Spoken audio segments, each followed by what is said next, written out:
Guys मान लीजिए कि जिस देश में आप रहते हैं उस देश पर कोई दूसरा देश आकर या उसकी सेना आकर कब्जा कर ले तो क्या होगा। यह मंजर कितना खौफनाक होगा यह तो आप समझ ही पा रहे होंगे। और आज कुछ ऐसा ही हो रहा है अफगानिस्तान के लोगों के साथ, जहां पर तालिबान ने अपना कब्जा कर लिया है। पर सवाल यह उठता है कि अफगानिस्तान की सेना आखिर कर क्या रही थी, उन्होंने तालिबानियों को अंदर आने कैसे दिया। इस पूरे घटनाक्रम से मुझे एक बात तो समझ में आती है कि किसी देश की आंतरिक सुरक्षा के लिए उसकी आर्मी का मजबूत होना कितना ज्यादा जरूरी है। इसलिए कहता हूं कि सबसे पहले हमें अपनी देश की सेना को धन्यवाद देना चाहिए, जिसका जवान देश की सुरक्षा करने के लिए सरहदों पर सीना तान कर खड़ा हुआ है। जय हिंद की सेना।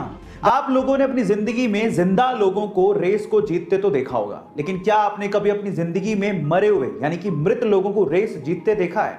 अब आप लोग कहोगे कि मैं कैसी बहकी बहकी बातें कर रहा हूं, लेकिन ऐसा हुआ है।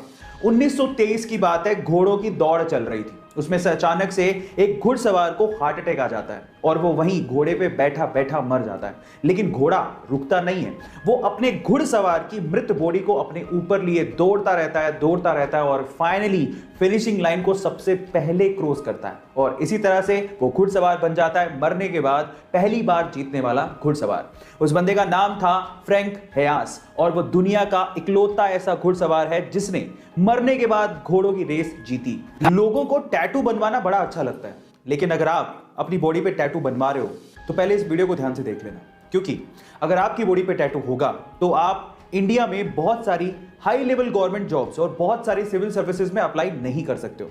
कौन कौन सी है वो सिविल सर्विसेज और जॉब्स, मैं आपको बताता हूं। वो है आईएएस, आईपीएस, आईएफएस, आईआरएस। और इसके अलावा अगर आप सेना को ज्वाइन करना चाहते हो तो भी उसमें अड़चन आएगी, जैसे कि आप लोग भारतीय रक्षा सेना में अप्लाई नहीं कर सकते। नौसेना में, सेना में, वायुसेना में, कहीं भी अगर आपके बॉडी पे टैटू है तो आप लोग उन जॉब्स में अप्लाई नहीं कर सकते। So be careful about that guys. ऐसी इंपॉर्टेंट जानकारियों के लिए हमारे चैनल को सब्सक्राइब कर लीजिए।